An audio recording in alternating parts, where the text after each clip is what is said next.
Martial law का जो desperate act है, ये दोनों चीज़ें मैं आपके सामने रख रहा हूँ। मार्शल लॉ का जो डेस्परेट एक्ट है ना, ये इसलिए नहीं चल सकता क्योंकि what they don't realise, general Bajwa की जानशीन जिस चीज़ को अंडरस्टैंड नहीं करते, इसीलिए मैं कहता हूँ कि there are limitations in PMA, staff college and NDU thinking. वो ये है कि ये जो पूरा का पूरा मॉडल था मार्शल लॉज़ का और मार्शल लॉज़ के ज़रिए पॉलिटिक्स को कंट्रोल करने का, ये 2 भाई हैं अमेरिकन पॉलिटिक्स के, बहुत इंपॉर्टेंट कैरेक्टर हैं इनफैक्ट वेस्टर्न वर्ल्ड के। एक हैं जनाब जॉन फॉस्टर डलेस और दूसरे उनके भाई हैं एलन फॉस्टर डलेस।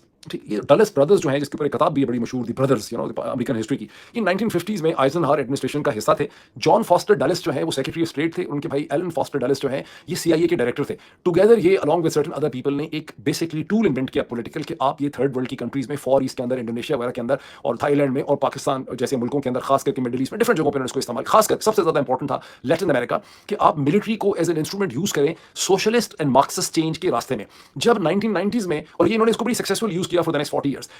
1990s में जब कम्युनिज्म का एज एन आइडिया मार्क्सिज्म का कोलैप्स हो गया, और इस वक्त देख रहे हैं कि दोनों बड़ी जो फॉर्मर मार्क्सिस्ट कम्युनिस्ट स्टेट्स हैं, रशिया और चाइना, वो दोनों नेशनलिस्ट हो चुकी हैं। रशियंस भी कैपिटलिज्म के अंदर है, चाइनीज भी कैपिटलिज्म के अंदर है, वो नेशनलिस्ट स्टेट बन चुकी हैं। तो जो मिलिट्री इंस्ट्रूमेंट था मार्शल लॉ का, उसकी अफादियत और अहमियत जो है वो खत्म हो गई। उसके बाद सिर्फ एक मार्शल लॉ ऐसा है जिसे वेस्ट ने सपोर्ट किया, और वो है इजिप्ट की मिलिट्री इंटरवेंशन। उसकी वजह ये थी कि मुस्लिम ब्रदरहुड का जो ज़हनी इनकलाब और पॉलिटिकल रेवोल्यूशन था, also being tacitly supported by Iran, वो इसराइल के लिए एक्जिस्टेंशियल थ्रेट था। इसराइल को बचाने के लिए इसराइल, सऊदी अरब और अमेरिका और यूरोप ने आके इसको सैंक्शन किया, जो मिलिट्री चेंज आई है। मुझे नहीं लगता, मेरी सेंस ये है कि पाकिस्तान के अंदर उस किस्म के स्टेक्स नहीं है कि यूरोप और अमेरिका और ब्रिटानिया जो है वो पाकिस्तान में एक मार्शल लॉ को वेलकम करेंगे। लेकिन ये ब्लंडर कर सकते हैं, और लेकिन अगर ब्लंडर करेंगे तो फंस जाएंगे। उसके आगे इनके लिए ब्लंडर के डेफिनेटली कर सकते हैं, रोक कोई नहीं सकता, लेकिन अगर ब्लंडर करेंगे तो आगे जाके फंसेंगे उस ब्लंडर के अंदर।